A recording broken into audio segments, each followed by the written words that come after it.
being the fastest quarterback you've never seen. I'll be right back. There's no quicker way to get into DFS.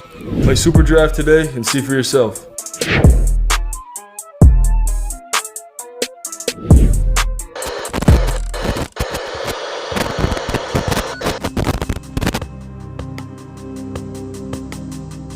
We're behind. They're all fired up.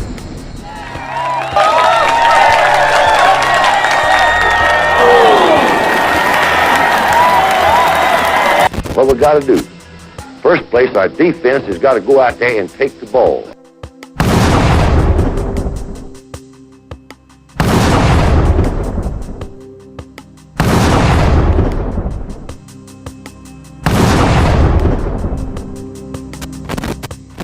And when we get the ball, we got to have 11 people that's going to do their job and try to score every time you get the football.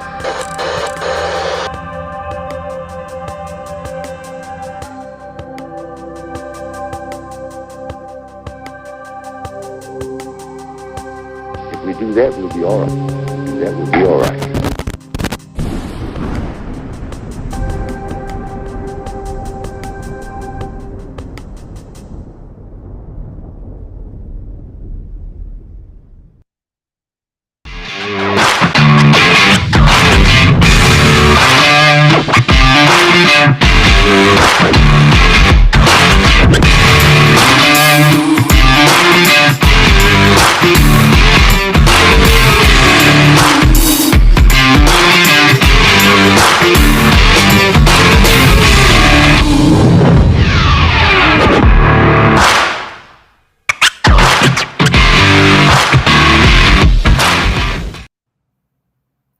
Welcome to Prime Time, everybody. Rolling with the Tide presents BAMA Football Collectives tonight.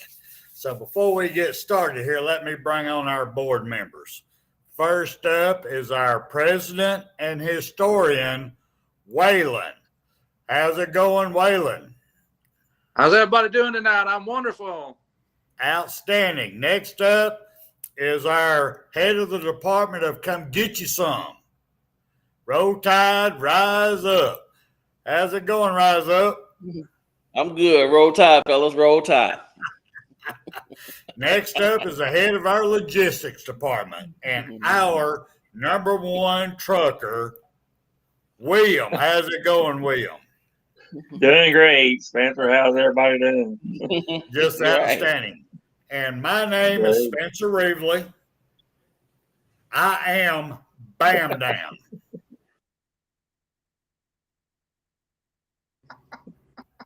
Just saying. That's who I am. I am over the complaint department. So if you have any complaints, please put it in the comment section. And if you don't want to do that, you can always call 1-800-EAT-SHIT. And I'll get back to you. Just saying. All right, everybody. Before we get started with the night with the segments, we got to dedicate the show. So let me get started with the dedication, please.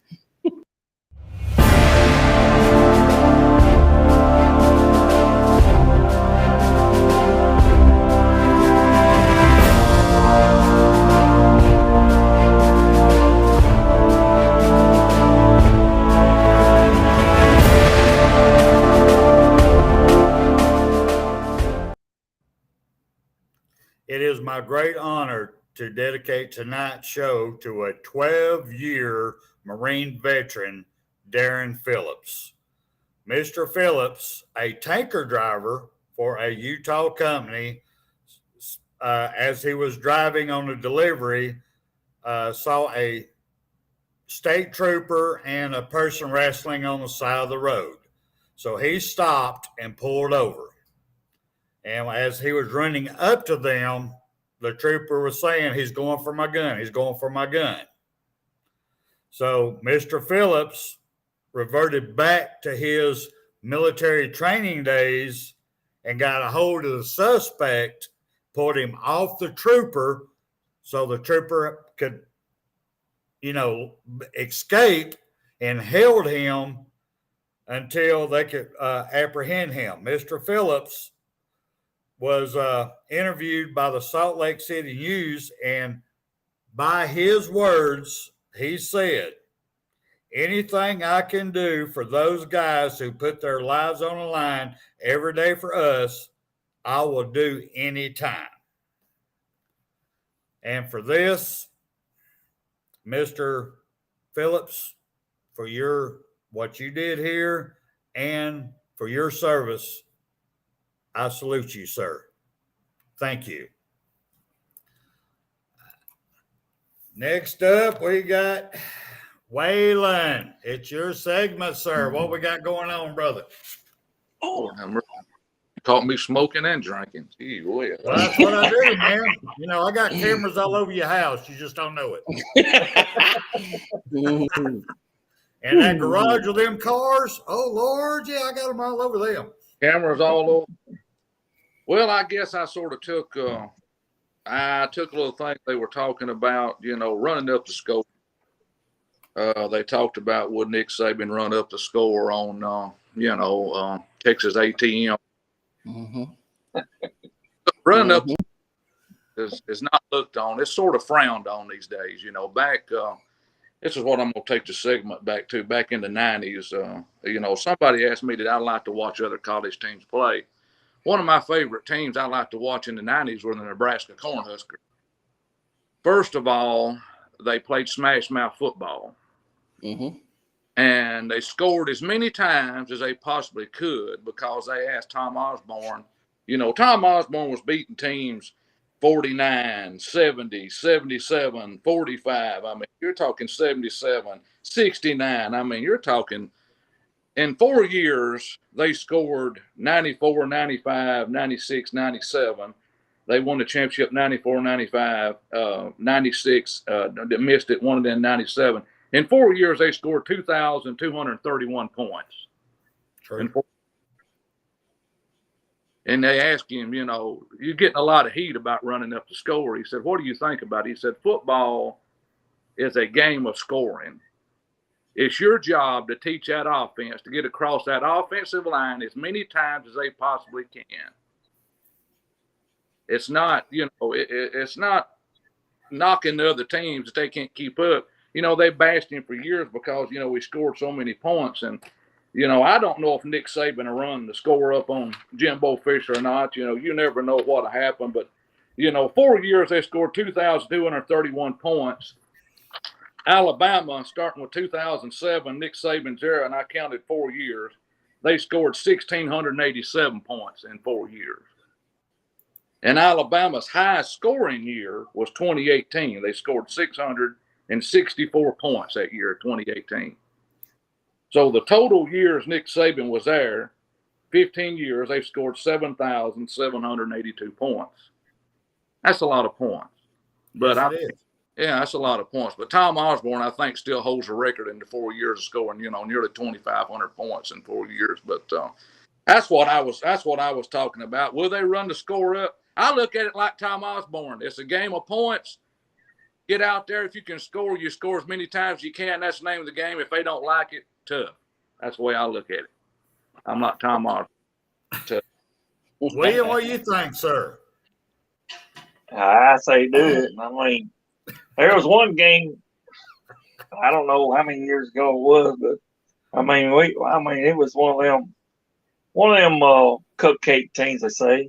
But we was like, what was it, 60 something? They was like, I don't know, did they even score in the teens? I don't remember who it was we played, but I say, even the players were saying, man, let's give them a break, at least. At least we can score again on them, see. But I don't see nothing wrong with doing that. I mean, did you cuss Spurrier when he was doing it when he was the head coach at Florida? There you go. who, me? Yeah. Did you cuss him when he was doing it to the weaker teams? When he was the head coach of Florida, he drilled everybody. He had no mercy. Did you cuss him then? I'm just curious. Yeah, I guess so. But I mean, okay. I'm just That's old asking. Smiley, I call I'm him, old just Spurrier. Mhm. He squinches them eyes up and gives that old smile. Yeah, I see it. Mhm. All right, rise up. Give us your point, brother. Hey, man, if you have the opportunity to score, score. That's how I feel about it. If we're beating them pretty good coming into the third quarter out of halftime, put the backup in, let them score. Don't don't give them a half of a playbook, bunch of run plays. Let them boys execute that playbook, and if they score, they score. That's what they're there for. That's what they're there for. I don't want to see Ty Simpson or Jalen Miro come in and hand off the ball 17 times, or Jalen Miro run 17 times. Let him throw the ball. Let him do what he needs to do because he's the next man up the way it's looking. So score some points. The hell with everybody else. Yeah. Score some points. I wouldn't say keep your first team in all the game, but if your second team and third team are scoring points, they're scoring points. I got to agree with all y'all, actually. I remember cussing Florida immensely when they had a team just beat all to hell and back. I mean, and they just kept calling bombs on them and all that. Yes, it pissed me off. I ain't gonna deny that. I'm the first one to admit it. I can't help it. But our president here brought up Texas ATM, who's been running her mouth, who's been disrespecting our coach, disrespecting our college, disrespecting us fans. I wouldn't leave it up to play calling. I think the players are going to take care of it. I don't even care if it's a running play. I think they're going to block harder than they ever blocked before. They're going to run harder than they ever ran before. And I think they're taking it as a personal mission to run the score up. That's how I'm seeing it. What do you think, Rise Up? Yeah, I think so. Especially on ATM. Especially on those guys. If we ever run a score up, please let us run the score up this game in Tuscaloosa this season. I mean, listen, I want the fans to score. Put them on the field. Let them run the everybody get in. If I was 20 years younger, I don't want to be out there to block. That's all I'm saying, but I'm not. Ain't no way I can mess with these young guys nowadays. All right, Rise Up. What's your segment you got going on there, brother? I want to talk about recruiting. Oh, please do. Over the weekend, we had 2 recruits in one day, which is a beautiful thing. Yes. Beautiful thing. But I was reading some comments in a couple of the different, channels and things that people were saying. Now, right now, we have Jaleel Hurley, 5-star cornerback. Right. Florence, Alabama. We have Tony Mitchell, 5-star cornerback, Alabaster.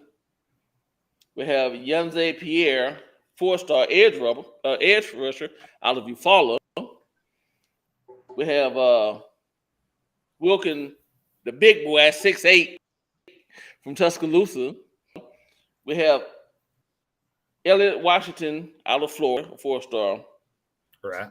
And then this young guy that came out of nowhere. I had never heard of the guy before, me personally. Brayson Hubbard out of Mississippi. He committed to Alabama, and I think they have him rated as a 3-star right now. I know he's 3-star, yes. Quarterback. He's a 3-star. In high school, he's playing quarterback right now. Understanding if he come to Bama, if he holds his commitment, he's probably going to be on defense. Probably going to be a safety, maybe. All right. But I was reading some comments, and these Fairweather fans Or maybe they're not any Alabama fan. Maybe they're Georgia fans or somebody else fan claiming to be Alabama fans. Commenting stuff like a 3-star. Nick's losing it. What's going on? What's happening here? We got to step it up. This is all we can get. This is pissing me off. Because I'm going to give you a couple of names here. One is being Eddie Jackson. 3-star. Damn good one. Damn good one. Good research. Mount Cody. Terrence Mount Cody. 3-star. Was he? I thought it was a 2-star. Josh Jacobs. A 2-star. Was he a 3? Josh Jacobs. A 3-star. 3-star. And the baddest man have touched Alabama in a long time. One, Mr. Mac Jones, who plays for New England Patriots right now, started, may I tell you, he was a 3-4 star, depending on him. Okay? True.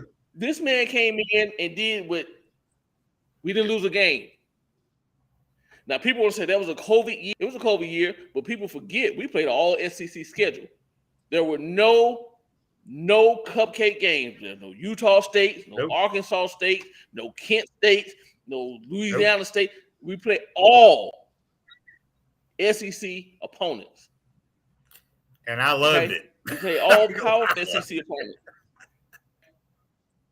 And we scrubbed everybody. The only person really gave us, I can name 2 teams that maybe gave us, a little thing was Ole Miss. We went back and forth with them. And in the SEC championship, we went back and forth with Florida a bit. Oh, you ain't gonna mention that urban game, urban game. You ain't gonna mention that one. The overtimes and all that shit that made me shit my pants. You ain't gonna bring that one up, are you? All right, keep going. No, I'm not. But I was saying all that to say. Have we been so spoiled that we don't recognize talent when we see it? We're so hung up on stars now. We have to have all 5 stars or high 4 stars. I mean, is that where we're going? Because if it is, I don't like it. For the people who, who sit here like, okay, man, we're losing it. We're getting 3. Man, listen. This is Alabama football. Mm-hmm. Nick Saban, we don't know. For him to pull Jacobs and Mac Jones and all these people and Cody and all the other 3 stars and 4 stars and 2 stars that we may have had, and they come out and they play their ass off and become stars in their own right at their school. Some guys beat out 5-star players. Think about that. So, I just don't, that whole delusion has to be 5-star. Everything has to be, okay. If a 5-star goes somewhere, fine. That's okay. But from what I saw of that young man, Mr. Hubbard, Brayson Hubbard, because I haven't heard of him until this past weekend, and I went back and looked at some film. And he can move. And I like to see him on our field in our uniform. If he's hitting or if he's throwing the ball. I seen some passes he threw. I was like, man, this guy has a nice arm. So I just think we're kind of going in the wrong direction. And not everybody. We have these people who became fans yesterday.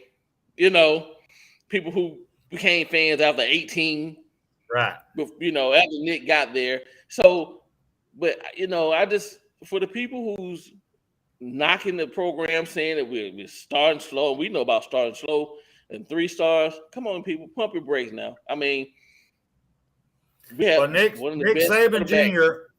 Nick Saban Jr. brings this up at your gentleman right there you're talking about. He says he needs to play wide receiver, but he does agree with you. He thinks he's going to play defense. Do you agree with Nick? From what I'm hearing, I think he is going to play defense. But like Nick also said, that guy's fat. I seen the man hit a hole and go up the middle, and they couldn't catch him. And I'm saying this guy's not a slender quarterback. He has some size to him. Right. I think he's going to come in and he's going to be a hell of a surprise to a lot of people. And I want to welcome him to Alabama. I want him to come in and be comfortable. Thank you, sir. And God willing, he shuts a lot of people up, you know. Shut a lot of people up.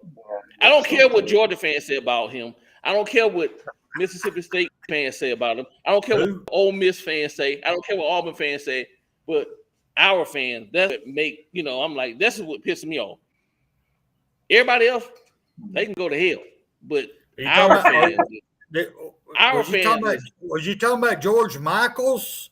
George what? George who? Who's you talking? I mean, what was you saying? Michael, you're right. George Michaels. That's what I thought you was saying. George Michael. Now, he was a great singer because that's all they can do is talk. So they sing really great. I got to say something to George Michael because they do a lot of singing. William, what do you think about what Roll Tide and Rise Up roll up? Yeah, it's I mean, I'm like Nick Saban. I mean, I don't look at stars like he says he does. I mean, I don't look at a star. It's how he plays, and if he's got the talent, and evidently Nick seen something in him, and he or whoever went to recruit him, and I hope he comes on board, and I'll welcome him. We need somebody fast like that. Maybe he could even play a strong safety, you know, and even do that, but on defense. But if he's that fast, you know, he can get over there to that quarterback and slam him, you know, or whatever. So I'd love to see the young man out there myself. And yeah, I mean, stars, everybody looks at it, but you know, whenever they get out there on the field, college is different than high school. You know, just like college, I mean, NFL is different than college. So you just got to learn the system and stuff. And that is so true. I'm anxious to see him. Go ahead. I'm sorry. I'm anxious to see him. That's all I had to say. Nick Saban Jr. brings up a good point. Real Alabama fans know what it was before Saban came, and we see how we can develop any player we want to work hard. That's the biggest problem is getting them to work hard, Nick Saban Jr., because this day and time, in my opinion, they coming here or wherever they go is for the dollars. They ain't even thinking about working hard anymore. But you are correct, Nick Saban Jr. Thank you for the input. You are correct. What do you think about it, Waylon? I go back to Coach Stallings, look at all the 1A, 2A, 3A players he took and won a championship in 92. Right. There was a ton of them. He was like Coach Bryant. He liked players that could play both ways, offense and defense. He had so many 1A, 2A, 3A players on that team. It was unreal, man. It was unreal. Well, I agree with every single one of you. I cannot deny any statement y'all made. Mine just a little bit deeper. Just a little bit deeper. When I've seen in the past, when I go past our age, well, I guess I'm probably older than most of you, but anyway, our age know the history of Alabama football. It wasn't no fucking stars. Back then, we called them blue chips.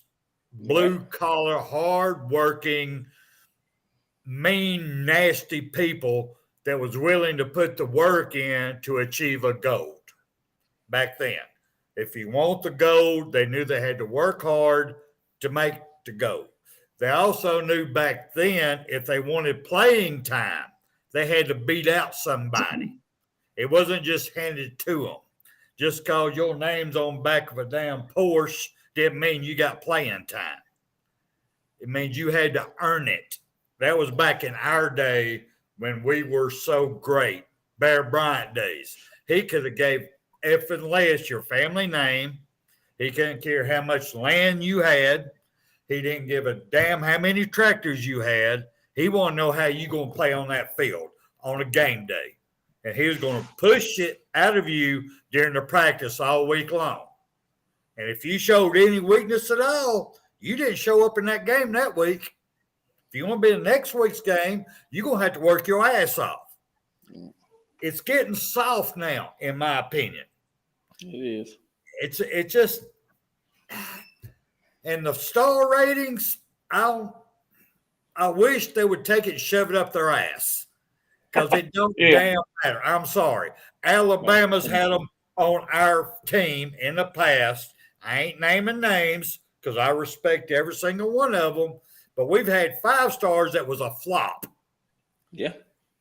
And a couple of 4-star quarterbacks that was flop. I'm just saying, you don't know what you're going to be in college until you get there. Right. I mean, it's just like the young gentleman that they just gave a scholarship to that's a damn 14-year-old 8th grader. Granted, he's a giant among boys right now. Granted, yes, he is talented. God gave him gifts. But look what he's going against. He's going against little people. He's going against people half his size. So, yes, he's going to dominate them.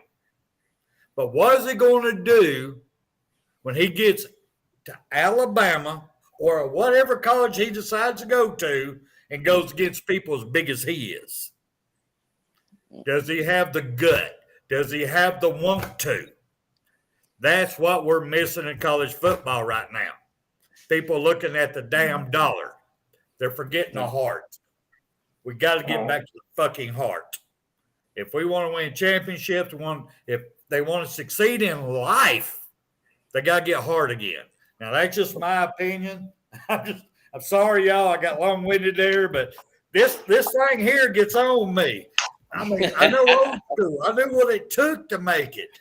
I know what the coaches tried to do to these young men. They made you work hard because that's what you had to do in life. Right. Nobody's giving you shit.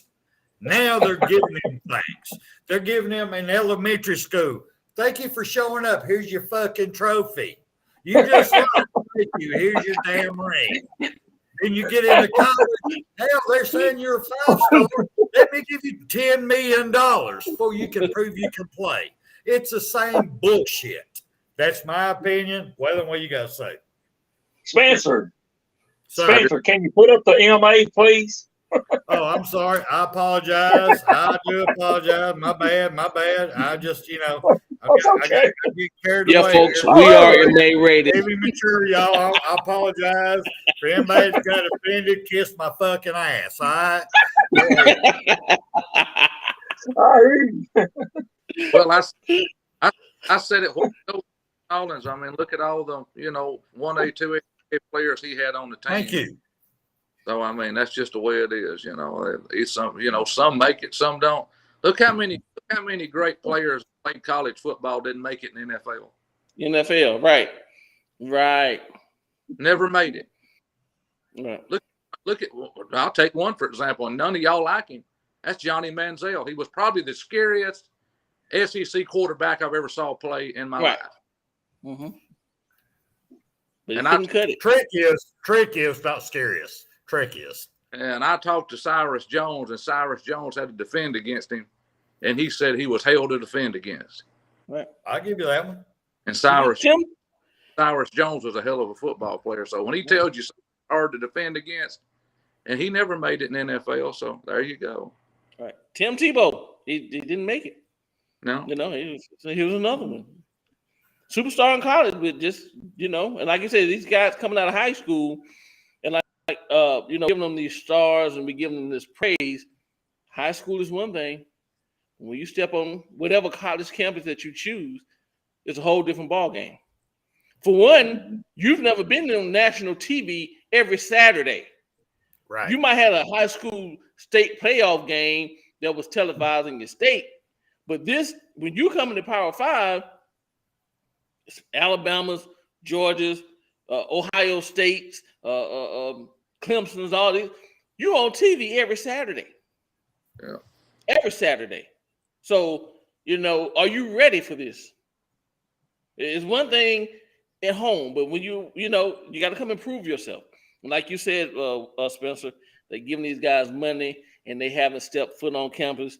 And we don't know if they can throw the ball from here to the half-yard line. It's just, I don't know, man.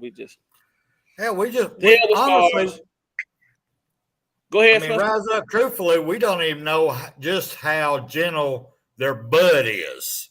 They may take cussing and hurt their damn butt that they need powder on and go in the transfer portal because they don't like a coach going, you suck. You need to work harder. What you're doing is wrong because they don't know how to accept that anymore. Hall. Problem is parents. Go ahead. Hall. That's a pride. Hall is a prime example. You come in and you've been coddled all your life in high school and everybody kiss your butt. When you get to college, hey man, listen, you one in a million. There's a million of these guys here just as good as you, 4 or 5 stars, just as tall, just as fast, can catch better than you, can run routes better than you. Well, we're not handing you anything. You have to earn it here. I agree with you. You can't take it. I've got a little personal story. Hadn't told in a while, actually.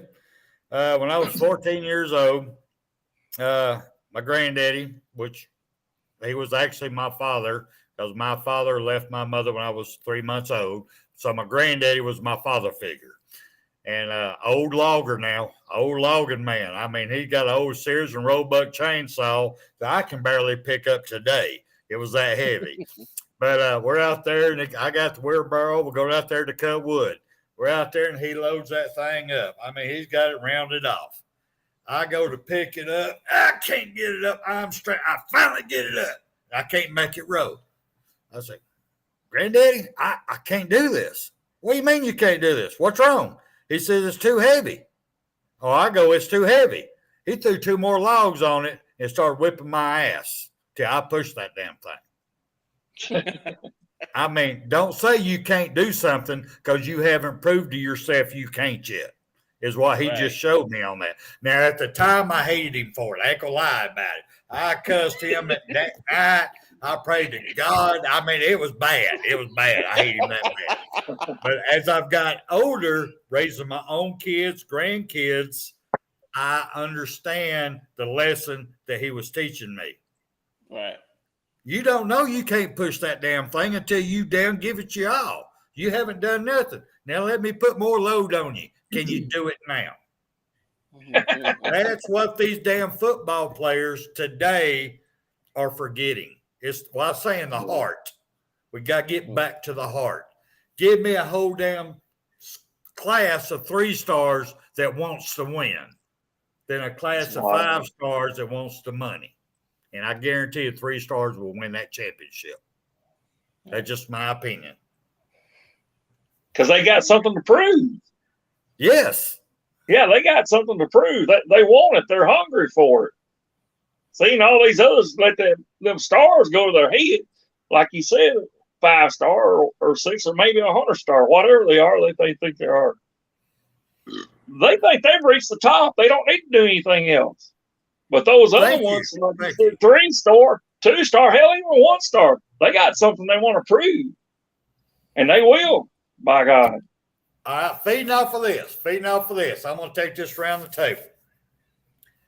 I'm glad y'all brought this up because this juice is flowing here. Anyway, all right. Put yourself in a position of a high school coach who's got these 15, 16, 17, 18-year-old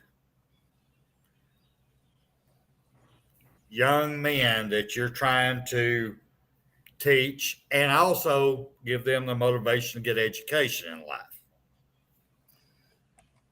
And now what you're doing is just one of your players, just one of them off that team gets an NIL deal somewhere.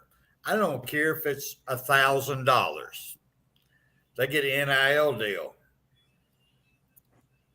And that player thinks that he's better than the coach now because he's got money coming, and it ain't because of the coach, it's because his star rating.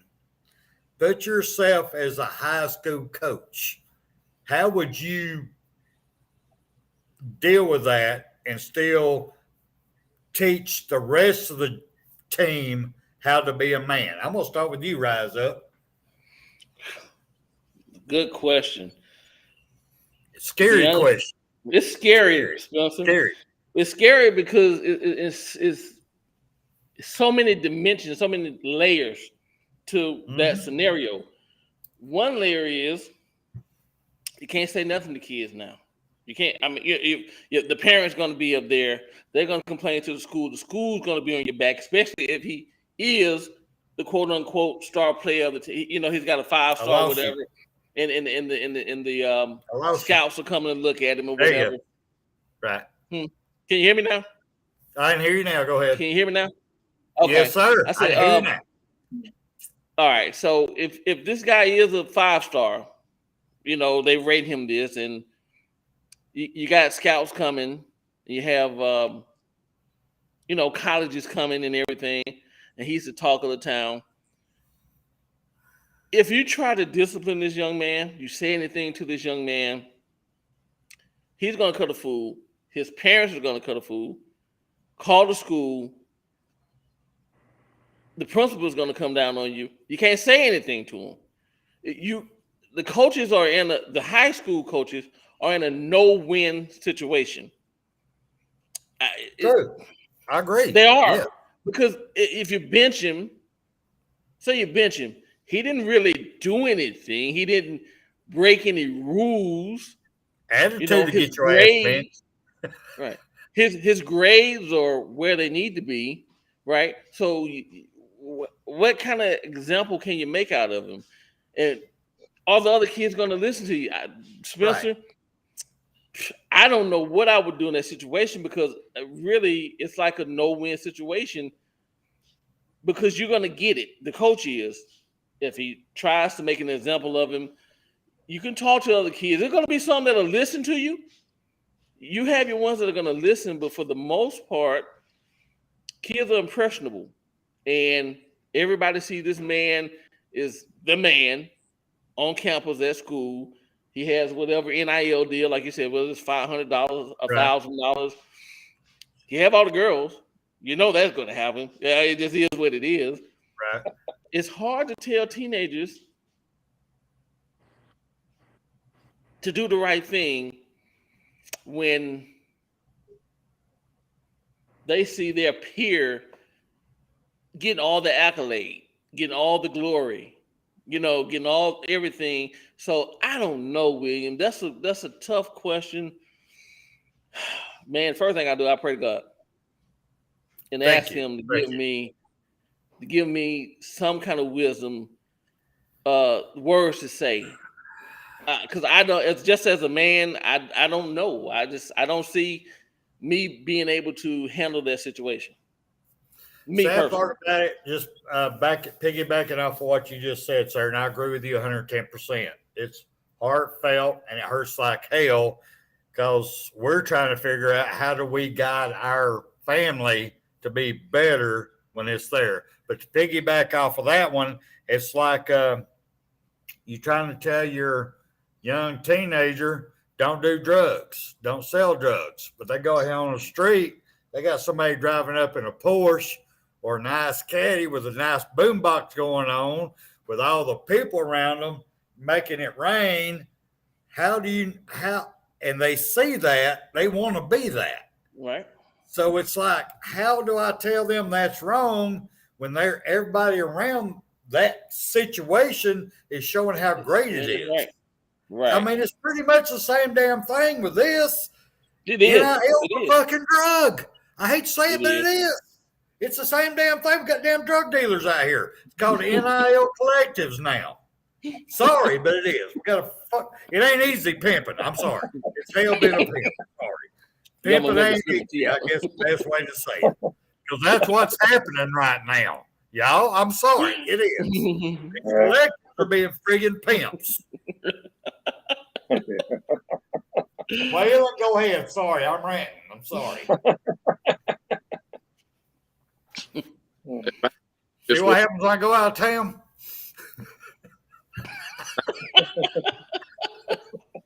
I don't have back then it would have compete harder back when we played in high school if we'd had something like that. But we was out there playing for fun. We just wanted to win. I mean, we just wanted to win, and I don't know. I'm glad I'm not in that situation. I really am.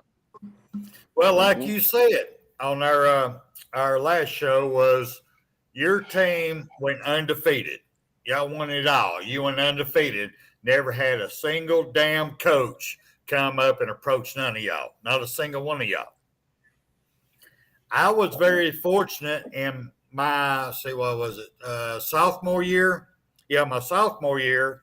Our fullback was a senior at the time. His name is John Benefield. Y'all can look it up from Pisgah High School. Bear Bryant recruited him to Alabama. So I was fortunate to get to play with a person that went to Alabama. Actually, Ider High School, I got to play against a quarterback that went to recruited by Bear also. But he got injured on his first trip back home in a car accident that paralyzed him. But, it's things happen. But it's the growing pains, and we're giving the keys to the car to somebody that ain't ready to drive. They've never driven a tractor yet. So until you can plow that damn field and plant that damn seed, you don't need to be getting that damn car. That's just me. I'm sorry. Yeah. Liam, what do you think? I hear you. I see the same thing. I see the same thing. I mean, it's NIL deal. It's just I've been against, and I'm still against it. I mean, everybody says the player ought to get paid and stuff. I mean, they're missing out on life's lessons, man. Like you said, this was about a high school coach that you was talking about. Right. High school, and then one of the players got some money. Well, see, I mean, and it's I don't remember. It seemed like it was in 2014, 2015. One of the Alabama players was on. I think it's on Steven's show. I think probably he was telling about how one of the players was getting all hot-headed and stuff on the field and stuff, and players themselves made him go sit on the bus for the rest of the game. The players themselves would decide to put him in check. You don't do that, man. You don't get hot-headed or whatever it was about. I forgot exactly what the incident was, but I haven't forgot the player's name. I'm getting old, I guess. But anyway, but your point's well taken. Life's lessons, I mean, it just throws all that out of whack to me, and the coaches can't do that no more because, well, we're afraid that they'll leave, transfer portal. We'll go somewhere else. I don't like what you said to me or whatever. And that's right. I'm just totally against all that. So. Well, feeding off of that right quick, William, just a quick question to you. Okay. You're mighty trucker. You log a lot of miles, a lot of hours. If a 14-year-old go to a NASCAR race and they're leaning against the fence, the cars are going by, they get all the rubber and black stuff all over. I mean, they're just nasty. They come off of them.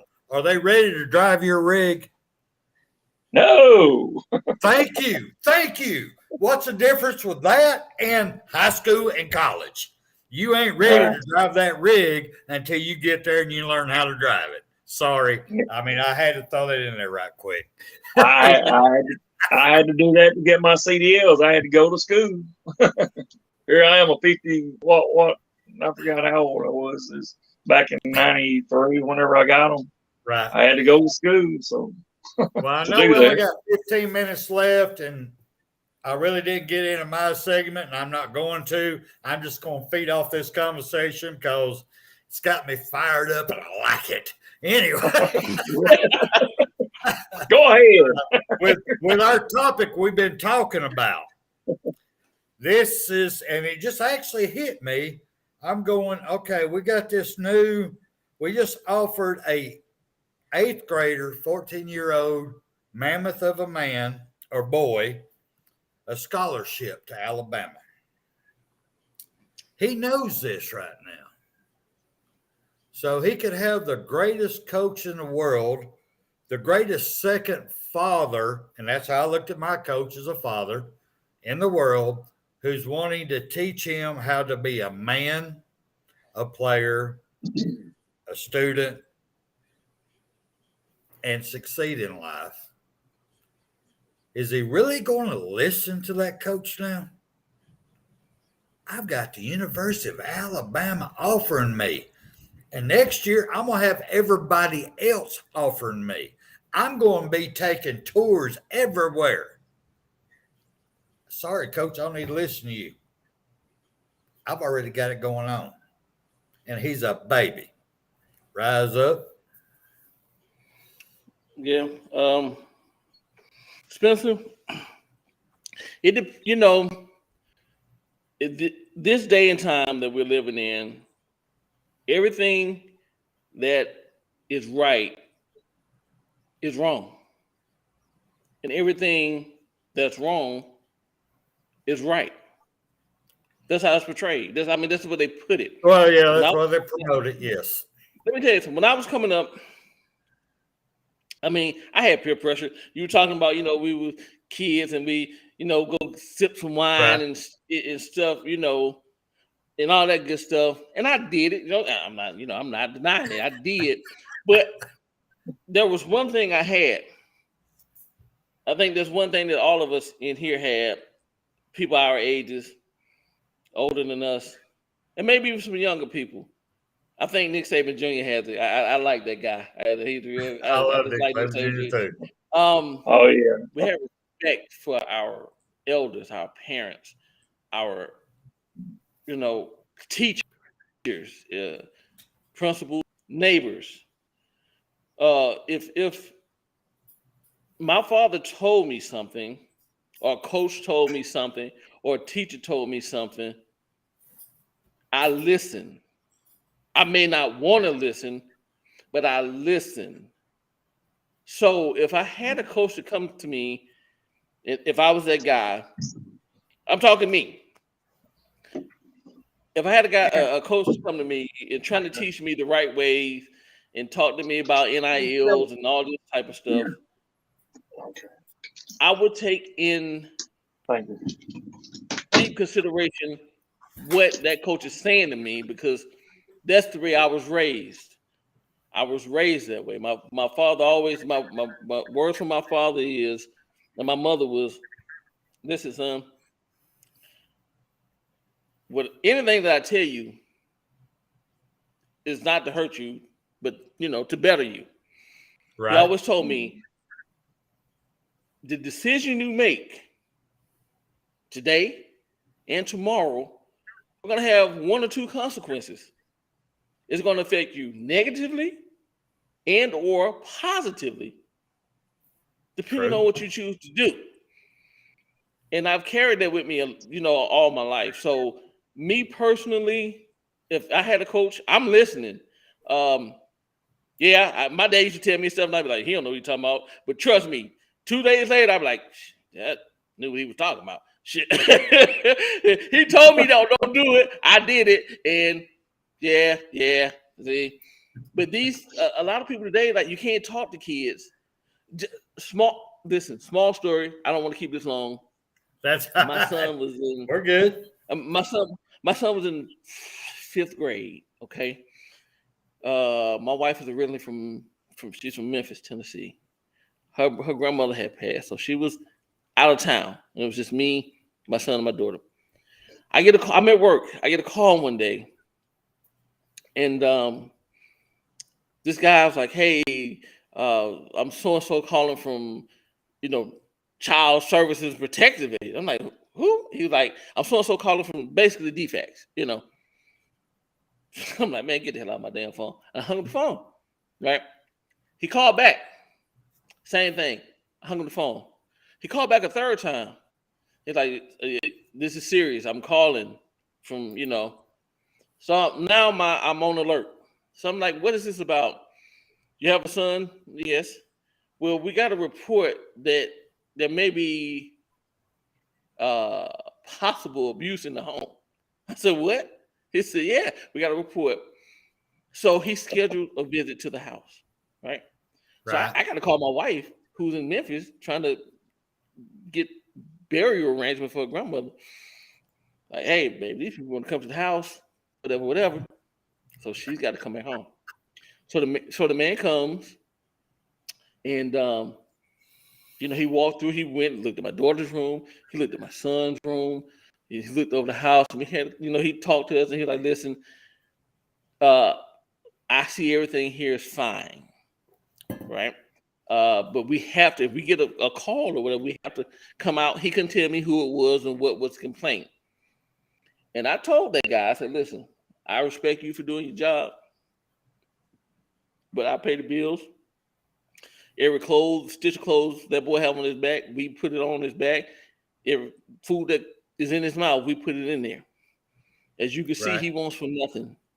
Nice, clean room, PlayStation, Xbox, whatever he had going on, it was in this room.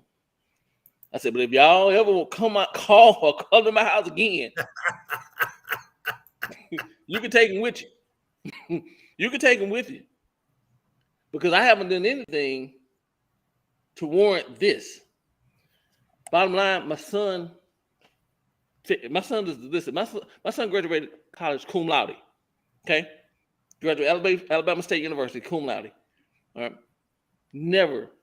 He was always on the dean's list, the principal list, all this. He got a bad grade because he didn't study for a test. Right. He was supposed to bring the test home and get the parent to sign, right? And take it back to school. Well, he took it back to school and the teacher realized that wasn't a parent's signature. So when they asked him, why didn't he bring the paper to us to get it signed? He said he was scared he would get in trouble. That warranted them to call DFACS on us. You never saw a bruise on my child. No inkling. So nowadays, kids know that they can say and do whatever and get away with it. Right. A teacher can't tell a kid shit. The parents can't. How can a teacher teach a kid when the parents can't tell them something? You follow what I'm saying? So coach has no chance to tell these kids a goddamn thing when the parents can't say nothing because the government get their ass in the middle of it and tell you how to raise your child. Thank you. I'm just saying. Excuse my rant, but that's that on that. No, I love your rant. Thank you. That's what we're about. This group we got right here, if people want to watch us, you can come watch all four of us sitting on the damn front porch, and you're going to get the same conversation. We ain't putting on no bullshit. We don't give a damn.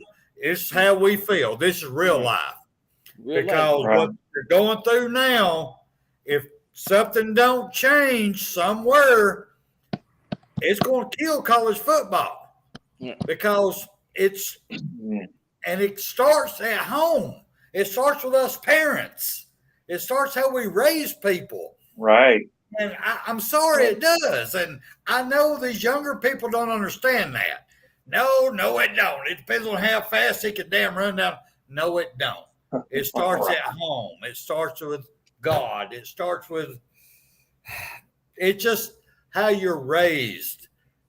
And are you willing to give up that damn quick and transfer when you're not all that, or you don't want to run them extra laps?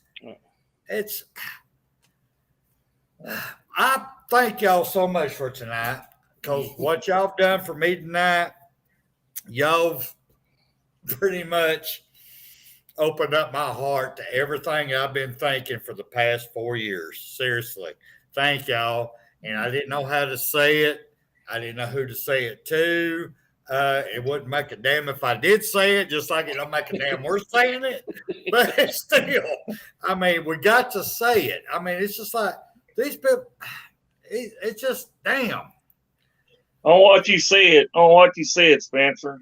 Go ahead, sir. I'll tell you what, I got my last spanking, I got the belt when I was 16-year-old.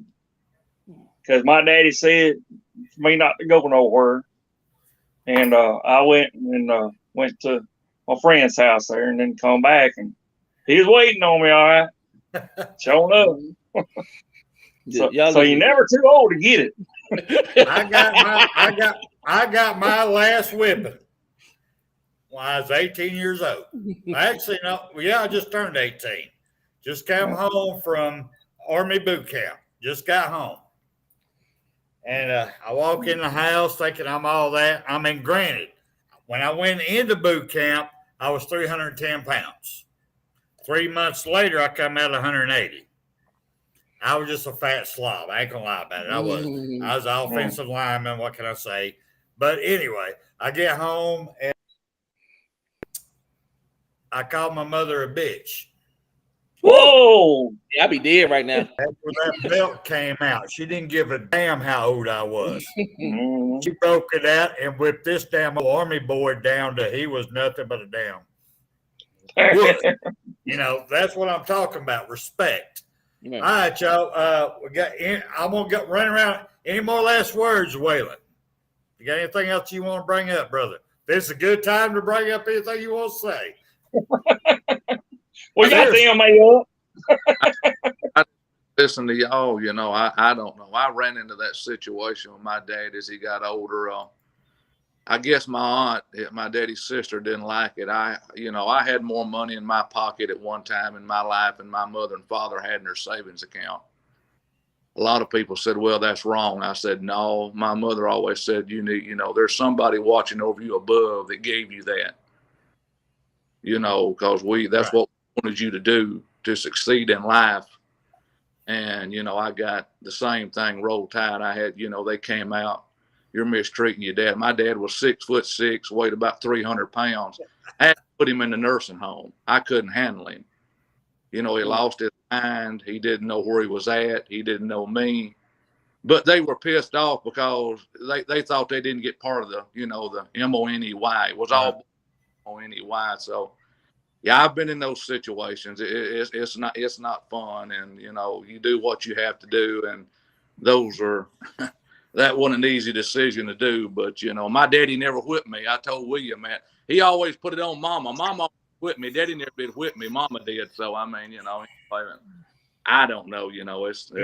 There's some crazy people in the world. Yeah.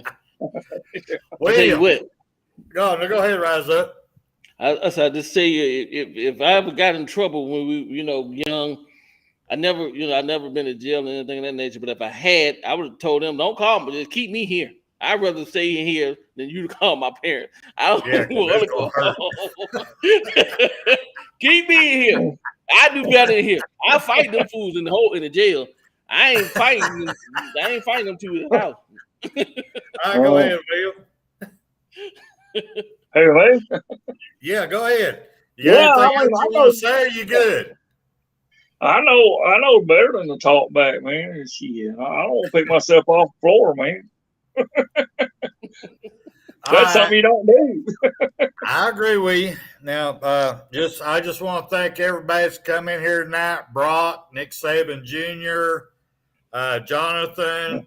Thank all y'all for all y'all's comments. It was great. But to me, this has been my favorite show of all of them. We got to be real. A great show.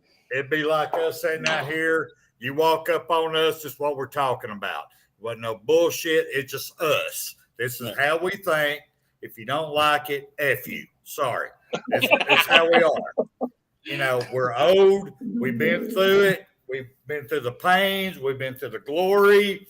And we see the before and after. These young guys are all about that money. I can't piss somebody off. Sorry. Oh, we got a damn media person on here. We can't piss them off. I might want them on my show. Fuck all that. This is us. If you're going to tune in here, you're going to get the facts. You're going to get our hearts. Right or wrong, this is who we are. We're diehard Alabama fans. We love y'all. We love Alabama. And thank everybody for being here tonight. Everybody on podcast, thank you. Catch y'all later. Spread the word, people. Brock, Nick Saban Jr., everybody who's in the show, in the chat tonight, please spread the word. We're here. Appreciate you. We here Tuesday nights, 8 Eastern, 7 Central. So please spread the word. Hit that subscribe and like. If you don't, I'm coming after you. I'm coming for you. You got the baseball bat. See you, bro. See you. Roll Tide. Roll Tide, baby. Roll Tide.